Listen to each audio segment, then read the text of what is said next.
19 मई को कैसी रहेगी बाजार की चाल, लेकिन आइए पहले नजर डालते हैं कि आज यानी 18 मई को कैसा किया बाजार ने प्रदर्शन। भारतीय इक्विटी मार्केट में 18 मई को लगातार तीसरे सत्र में गिरावट देखने को मिली। बाजार की शुरुआत आज बढ़त के साथ हुई थी, लेकिन ये बढ़त कामयाब नहीं रह पाई। कारोबार के अंत में सेंसेक्स 129 अंक फिसलकर 61,431.47 के स्तर पर बंद हुआ। वहीं निफ्टी 52 अंक गिरकर 18,130 के स्तर पर बंद हुआ। अच्छे ग्लोबल संकेतों के बीच बाजार बढ़त के साथ खुला, लेकिन कारोबारी सत्र के बीच में सभी सेक्टरों में मुनाफा वसूली हावी हो गई। इसके अलावा हैवीवेट शेयरों में भी बिकवाली आई, जिसके चलते बेंचमार्क इंडेक्स सारी बढ़त को गंवाते हुए दिन के निचले स्तर पर बंद हुए। बैंक को छोड़कर सभी सेक्टोरल इंडेक्स लाल निशान में बंद हुए। Realty, oil and gas, PSU bank, बिजली, फार्मा, एफएमसीजी और कैपिटल गुड्स में 2% तक की तेजी देखने को मिली। बीएसई मिड कैप इंडेक्स 0.67% और स्मॉल कैप इंडेक्स 0.26% टूटा है। Godrej properties, metropolis health care और गेल इंडिया में शॉर्ट बिल्डअप देखने को मिला है। बता दें कि बीएसई में लिस्टेड कंपनियों का कुल मार्केट कैपिटलाइजेशन 18 मई को घटकर 275.82 लाख करोड़ रुपए पर आ गया, जो इसके पिछले कारोबारी दिन यानी 17 मई को 270.18 लाख करोड़ रुपए था। इस तरह बीएसई में लिस्टेड कंपनियों के मार्केट कैप में 17 मई को करीब 1.36 लाख करोड़ रुपए की गिरावट आई है। 19 मई को कैसी रह सकती है बाजार की चाल, इस पर शेयर खान के जितिन गेड़िया का कहना है कि निफ्टी ने बढ़त के साथ शुरुआत की, लेकिन उच्च स्तर पर कामयाब नहीं रह सका और कारोबार के अंत में 50 अंक की गिरावट के साथ बंद हुआ। आवरली चार्ट पर नजर डालें तो पता चलता है कि निफ्टी को अहम आवरली मूविंग एवरेज के आसपास रेजिस्टेंस का सामना करना पड़ा है और यहां से बिकवाली आई है। आगे निफ्टी के लिए 18,300 से 18,350 पर बड़ा रेजिस्टेंस दिख रहा है। अब निफ्टी 18,079 के अहम सपोर्ट के करीब पहुंच रहा है। ये 20 दिन के मूविंग एवरेज के आसपास है। इसके नीचे निफ्टी के लिए 18,000 का साइकोलॉजिकल सपोर्ट है। ऐसे में देखें तो नीचे की ओर से निफ्टी के लिए कई सपोर्ट हैं जो इसको कुशन प्रदान करेंगे और किसी बड़ी गिरावट को रोकेंगे। अगले कुछ कारोबारी सत्रों में हमें बाजार में स्टॉक विशेष एक्शन देखने को मिल सकता है। डेली मोमेंटम इंडिकेटर में एक नेगेटिव क्रॉसओवर देखने को मिल रहा है। ये एक सेल सिग्नल है। इस विश्लेषण के आधार पर देखें तो लगता है कि निफ्टी अगले कुछ कारोबारी सत्रों में 18,400 से 18,000 की रेंज में कंसोलिडेट होते हुए साइडवेज रह सकता है। वहीं रेलीगेट ब्रोकिंग के BP technical research Ajit Mishra का कहना है कि वीकली एक्सपायरी के दिन बाजार में उतार चढ़ाव देखने को मिला। कारोबार के अंत में बाजार मामूली गिरावट के साथ बंद हुआ। मजबूत ग्लोबल संकेतों के दम पर बाजार ने आज बढ़त के साथ शुरुआत की थी। हालांकि दिन के चढ़ने के साथ बाजार पर मुनाफा वसूली हावी हो गई। नतीजन निफ्टी 50 इंडेक्स 0.28% गिरकर 18,129.95 के स्तर पर बंद हुआ। दिग्गजों की तरह ही छोटे मझोले शेयरों में भी गिरावट रही। मिड कैप और स्मॉल कैप इंडेक्स करीब 0.5% की बढ़त के साथ बंद हुए। ये बाजार के लिए अच्छा कंसोलिडेशन है। हालांकि सभी सेक्टरों में देख रही वोलेटिलिटी को देखते हुए ट्रेडर्स परेशान हैं। ऐसी स्थिति में बाजार में अपनी पोजीशन हल्की रखें। साथ ही इस गिरावट का इस्तेमाल क्वालिटी शेयरों में धीरे धीरे खरीदारी करने के लिए करें। इस समय बैंकिंग, वित्तीय, एफएमसीजी और ऑटो सेक्टर में खरीदारी के मौके खोजें। बता दें कि मनी कंट्रोल पर दिए गए विचार एक्सपर्ट्स के अपने निजी विचार होते हैं। वेबसाइट या मैनेजमेंट इसके लिए उत्तरदायी नहीं है। यूजर्स को मनी कंट्रोल की सलाह है कि कोई भी निवेश निर्णय लेने से पहले सर्टिफाइड एक्सपर्ट की सलाह लें। दिग्गज mining company Vedanta share holders को इस फाइनेंशियल ईयर 2023 से 24 का पहला अंतरिम डिविडेंड बांटने जा रही है। इसके लिए 22 मई को बोर्ड की बैठक में कंपनी मंजूरी लेगी। अगर मंजूरी मिल जाती है तो इस पर कंपनी आगे बढ़ेगी। कंपनी ने रिकॉर्ड डेट भी फिक्स कर ली है। इस फाइनेंशियल ईयर के पहले अंतरिम डिविडेंड के लिए कंपनी ने 30 मई 2023 की रिकॉर्ड डेट फिक्स की है। कंपनी ने 17 मई की देर रात इसकी जानकारी एक्सचेंज फाइलिंग में दी थी। इसका असर 18 मई को कंपनी के शेयरों पर दिखा और ये 1.5% से ज्यादा के उछाल के साथ बीएसई पर 284.20 रुपए पर पहुंच गया था। हालांकि फिर मुनाफा वसूली के चलते दिन के आखिरी में ये 0.28% की गिरावट के साथ 278.80 रुपए पर बंद हुआ। मार्केट एनालिस्ट्स के मुताबिक इसकी पेरेंट कंपनी वेदांता रिसोर्सेज की देनदारी को देखते हुए ऐसा लगता है कि वेदांता प्रति शेयर 45 से 80 रुपए का डिविडेंड बांट सकती है। डिविडेंड के मामले में वेदांता का रिकॉर्ड शानदार रहा है। पिछले फाइनेंशियल ईयर की बात करें तो कंपनी ने निवेशकों को प्रति शेयर 101 रुपए का डिविडेंड बांटा था। अब शेयरों की बात करें तो घरेलू brokerage firm Nuvama institutional equities का अनुमान है कि कंपनी फाइनेंशियल ईयर 2024 और अगले फाइनेंशियल ईयर 2025 में हाई डिविडेंड देना जारी रखेगी। इसके चलते फाइनेंशियल ईयर 2023 में 55,300 करोड़ रुपए से बढ़कर इसका नेट डेट 65,600 करोड़ रुपए पर पहुंच जाएगा। हालांकि इसके बावजूद ब्रोकरेज 16% के डिविडेंड यील्ड को देखते हुए इससे निवेश के लिए आकर्षक मान रहे हैं और शेयर खरीदने की सलाह दी है। ट्रेंड लाइन पर मौजूद आंकड़ों के मुताबिक इसका औसतन टारगेट प्राइस 267 रुपए है, जो मौजूदा लेवल से करीब 4% नीचे है। वेदांता की शेयरों की बात करें तो 1 जुलाई 2022 को ये एक साल के निचले स्तर 206.10 रुपए पर था। इसके बाद 6 महीने में ही ये 65% उछलकर 13 साल के हाई 340.75 रुपए पर पहुंच गया। हालांकि फिर वेदांता के शेयरों पर दबाव दिखा और फिलहाल ये इस हाई लेवल से करीब 18% डाउनसाइड है। बता दें कि मनी कंट्रोल पर दिए गए विचार एक्सपर्ट्स के अपने निजी विचार होते हैं। वेबसाइट या मैनेजमेंट इसके लिए उत्तरदायी नहीं है। यूजर्स को मनी कंट्रोल की सलाह है कि कोई भी निवेश निर्णय लेने से पहले सर्टिफाइड एक्सपर्ट की सलाह लें।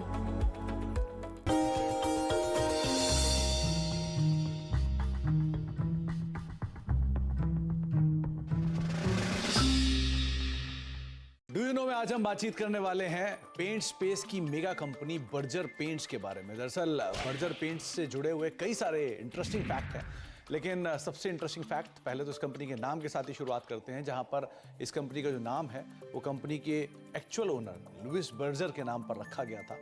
262 साल पहले इस कंपनी की शुरुआत हुई थी और ये कंपनी जर्मनी से शुरू हुई थी और धीरे धीरे मल्टीपल एक्विजिशंस और मर्जर्स के थ्रू होते होते यहाँ तक की स्थिति में पहुंची है। इसके अलावा कुछ इंटरेस्टिंग फैक्ट में ये भी है कि ये दुनिया की 14वीं सबसे बड़ी पेंट कंपनी है, एशिया की 4थी सबसे बड़ी पेंट कंपनी है और भारत की दूसरी सबसे बड़ी पेंट कंपनी के तौर पर शुमार है और करीब करीब 15 से लेके 20% के आसपास का मार्केट शेयर अपने स्पेस के अंदर कमांड करती है। हालांकि जो लीडर है उसका हाफ मार्केट शेयर है, लेकिन फिर भी कंपनी का एक स्ट्रॉन्ग मार्केट शेयर अभी भी कमांड करती है। बर्जर पेंट्स इंडिया में करीब करीब 99 साल पहले से कामकाज कर रही है और एक इंटरेस्टिंग पार्ट ये भी है कि 99 साल पहले इसका नाम था हैडफील्ड इंडिया, जिसके साथ इसने शुरुआत की थी कोलकाता में और वहां से धीरे धीरे फेरबदल होना शुरू हुआ। Hero MotoCorp, royal Enfield, Ashok Leyland, Tata Motors, TVS, Yamaha, साथ ही साथ hero group, Honda group, Bajaj group, ये सब वो ग्रुप्स हैं जो कि बर्जर पेंट का पेंट यूज करते हैं और अलग अलग व्हीकल्स जो हैं कंपनी के वो इन प्रोडक्ट यानी बर्जर के प्रोडक्ट्स के जरिए आप मार्केट में देख भी पा रहे हैं। साथ ही साथ एक इंटरेस्टिंग फैक्ट ये भी है कि एक समय पर बर्जर पेंट्स को श्री विजय माल्या ओन करते थे, जबकि उनके फादर मिस्टर विठल माल्या ने मल्टीपल एक्विजिशंस के थ्रू इस कंपनी को भी एक्वायर कर लिया था और लेटर ऑन कंपनी ने या फिर विजय माल्या साहब ने इस कंपनी को एक अच्छे हैंडसम प्रॉफिट के साथ करीब करीब $66 मिलियन के प्रॉफिट के साथ इस कंपनी को एग्जिस्टिंग प्रमोटर्स को बेचा। तो ऐसे मल्टीपल एक्विजिशंस एंड टेकओवर्स पिछले 99 साल की हिस्ट्री में बर्जर पेंट्स के अंदर आपने देखे हैं। साथ ही साथ बर्जर पेंट के साथ कुछ और इंटरेस्टिंग तथ्यों में से ये बांग्लादेश की सबसे पुरानी और साथ साथ सबसे बड़ी पेंट कंपनी के तौर पर शुमार है और करीब करीब 50% से ज़्यादा का मार्केट शेयर ये पेंट स्पेस में बांग्लादेश के अंदर कमांड करती है। एक इंटरेस्टिंग फैक्ट ये भी है कि नाइजीरियन स्टॉक एक्सचेंज पर पहली पेंट कंपनी अगर कोई लिस्ट हुई थी तो वो थी बर्जर पेंट्स और ये करीब करीब 50 साल पहले नाइजीरियन स्टॉक एक्सचेंज पर लिस्ट होने वाली पहली पेंट कंपनी बनी थी। तो कुछ interesting fact Berger paints related, लेकिन सबसे रोचक तथ्य कि ये दुनिया की 14वीं, एशिया की 4थी और भारत की दूसरी सबसे बड़ी पेंट कंपनी है। तो कुछ interesting fact Berger paints related, आगे भी कुछ और फैक्ट लेकर आते रहेंगे।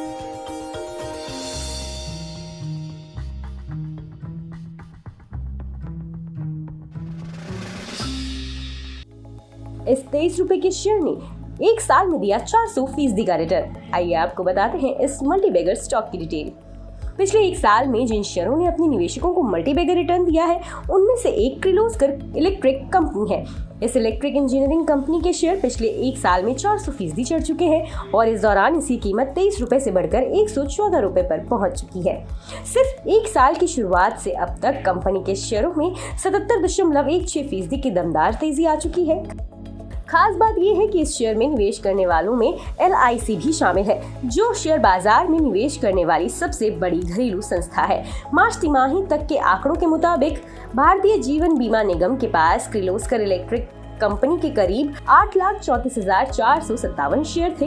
ये कंपनी की करीब 1.26% हिस्सेदारी है। किर्लोस्कर इलेक्ट्रिक कंपनी के शेयर की कीमत पिछले एक साल में 23.30 रुपए से बढ़कर 114 रुपए पर पहुंची है। इस तरह पिछले एक साल में इस शेयर ने करीब 390% का रिटर्न दिया है। इसका मतलब है कि अगर किसी निवेशक ने एक साल पहले इस कंपनी के शेयरों में 1 लाख रुपए लगाए होते और आज तक उस निवेश को बनाए रखा होता तो आज उसकी 1 लाख रुपए की वैल्यू 390% बढ़कर 4.90 लाख रुपए हो गई होती। पिछले एक साल में कंपनी के शेयरों में 36.85% की तेजी आई है। वहीं पिछले 6 महीने में इसका शेयर 69.77% चढ़ चुका है। कंपनी ने शेयर बाजारों को भेजी सूचना में बताया है कि उसके शेयर में तेजी पूरी तरह से मार्केट आधारित है और कंपनी की ओर से कीमतों पर असर डालने वाला कोई भी ऐलान नहीं किया गया है और ना ही ऐसी कोई घोषणा लंबित है।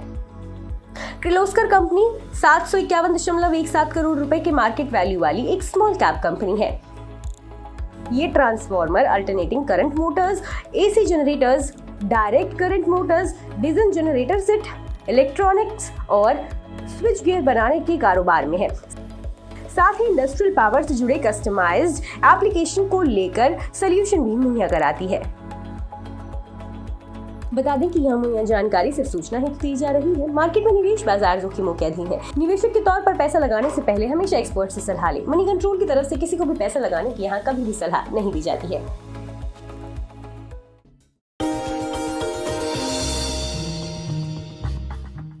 डू यू नो में आज हम बातचीत करेंगे जोमैटो के बारे में। दरअसल जोमैटो का जो नाम है वो लिया गया है टोमेटो से, उसी की तर्ज पे इसका नाम रखा गया ताकि इस फूड मार्केट को, जो ग्रोइंग फूड मार्केट है, उसको ठीक से इनकैच किया जा सके। दरअसल जोमैटो की जो शुरुआत हुई थी वो फूडी बे के नाम से हुई थी, जहां पर ये शुरुआती कारोबार में इतना बड़ा स्टार्टअप या प्लेटफॉर्म नहीं था, लेकिन धीरे धीरे इन्होंने अपने कारोबार को रिवैम्प किया और ये प्लेटफॉर्म बिजनेस के अंदर उतरे।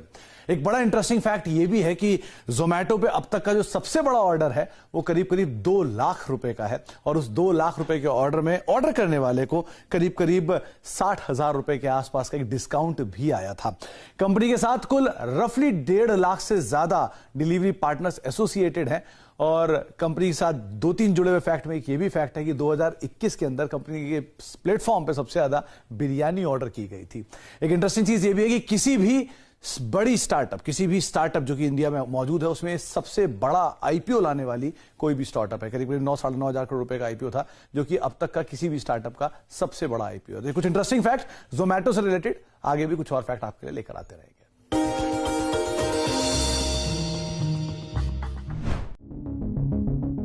गुरुवार की वीकली एक्सपायरी के दिन बैंकिंग शेयरों में बाहर देखने को मिली।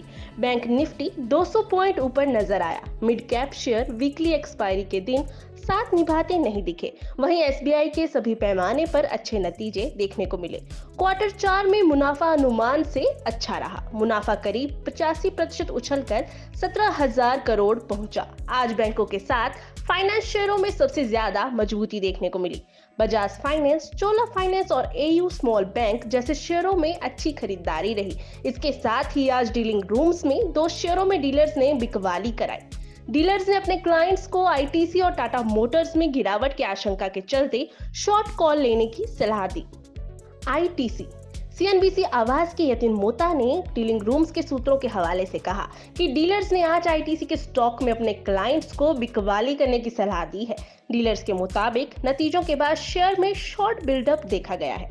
आज एफआईआईज की तरफ से शेयर में बिकवाली नजर आई है। डीलर्स की स्टॉक में एसटीबीटी यानी कि आज बेचने और कल खरीदने की सलाह दी है। उनका कहना है कि इसमें गिरावट के बाद लक्ष्य के रूप में 412 से 415 रुपए के स्तर देखने को मिलेंगे। टाटा मोटर्स दूसरे स्टॉक के रूप में यातिन ने टाटा ग्रुप के इस ऑटो स्टॉक में दांव लगाने की सलाह दी है। डीलर्स ने टाटा मोटर्स के शेयर में बिकवाली करने की सलाह दी है। डीलर्स ने कहा कि घरेलू फंड्स की तरफ से ऑटो शेयरों में मुनाफा वसूली देखने को मिली। डीलर्स को शेयर में पोजिशनली गिरावट का अनुमान है। डीलर्स के मुताबिक ये शेयर 15 से 20 रुपए तक गिर सकते हैं। यहाँ मुहैया जानकारी सिर्फ सूचना हेतु दी जा रही है। यहाँ बताना जरूरी है कि मार्केट में निवेश बाजार जोखिमों के अधीन है। निवेशक के तौर पर पैसा लगाने से पहले हमेशा एक्सपर्ट से सलाह लें।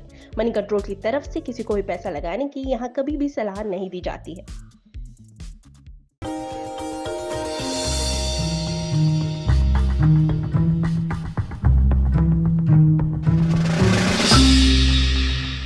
डू यू नो में आज हम बातचीत करने वाले हैं पेंट स्पेस की मेगा कंपनी बर्जर पेंट्स के बारे में। दरअसल बर्जर पेंट्स से जुड़े हुए कई सारे इंटरेस्टिंग फैक्ट हैं, लेकिन सबसे इंटरेस्टिंग फैक्ट पहले तो इस कंपनी के नाम के साथ ही शुरुआत करते हैं, जहां पर इस कंपनी का जो नाम है वो कंपनी के एक्चुअल ओनर लुइस बर्जर के नाम पर रखा गया था। 262 साल पहले इस कंपनी की शुरुआत हुई थी और ये कंपनी जर्मनी से शुरू हुई थी और धीरे धीरे मल्टीपल एक्विजिशंस और मर्जर्स के थ्रू होते होते यहाँ तक की स्थिति में पहुंची है। इसके अलावा कुछ इंटरेस्टिंग फैक्ट में ये भी है कि ये दुनिया की 14वीं सबसे बड़ी पेंट कंपनी है, एशिया की चौथी सबसे बड़ी पेंट कंपनी है और भारत की दूसरी सबसे बड़ी पेंट कंपनी के तौर पर शुमार है और करीब करीब 15 से लेकर 20% के आसपास का मार्केट शेयर अपने स्पेस के अंदर कमांड करती है। हालांकि जो लीडर है उसका हाफ मार्केट शेयर है, लेकिन फिर भी कंपनी का एक स्ट्रॉन्ग मार्केट शेयर अभी भी कमांड करती है। बर्जर पेंट्स इंडिया में करीब करीब 99 साल पहले से कामकाज कर रही है और एक इंटरेस्टिंग पार्ट ये भी है कि 99 साल पहले इसका नाम था हैडफील्ड इंडिया, जिसके साथ इसने शुरुआत की थी कोलकाता में और वहां से धीरे धीरे फेरबदल होना शुरू हुआ।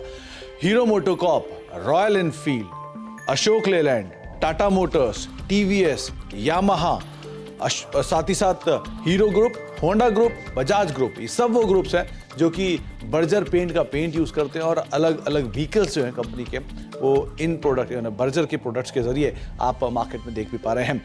साथ ही साथ एक इंटरेस्टिंग फैक्ट ये भी है कि एक समय पर बर्जर पेंट्स को श्री विजय माल्या ओन करते थे, जबकि उनके फादर मिस्टर विठल माल्या ने मल्टीपल एक्विजिशंस के थ्रू इस कंपनी को भी एक्वायर कर लिया था और लेटर ऑन कंपनी ने या फिर विजय माल्या साहब ने इस कंपनी को एक अच्छे हैंडसम प्रॉफिट के साथ करीब करीब $66 मिलियन के प्रॉफिट के साथ इस कंपनी को एग्जिस्टिंग प्रमोटर्स को बेचा।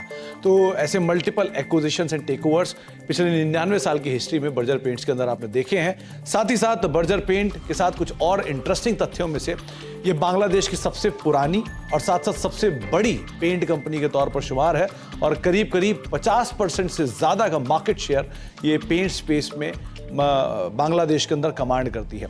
एक इंटरेस्टिंग फैक्ट ये भी है कि नाइजीरियन स्टॉक एक्सचेंज पर पहली पेंट कंपनी अगर कोई लिस्ट हुई थी तो वो थी बर्जर पेंट्स और ये करीब करीब 50 साल पहले नाइजीरियन स्टॉक एक्सचेंज पर लिस्ट होने वाली पहली पेंट कंपनी बनी थी। तो कुछ interesting fact Berger paints related, लेकिन सबसे रोचक तथ्य कि ये दुनिया की 14वीं, एशिया की चौथी और भारत की दूसरी सबसे बड़ी पेंट कंपनी है। तो कुछ interesting fact Berger paints related, आगे भी कुछ और फैक्ट लेकर आते रहेंगे।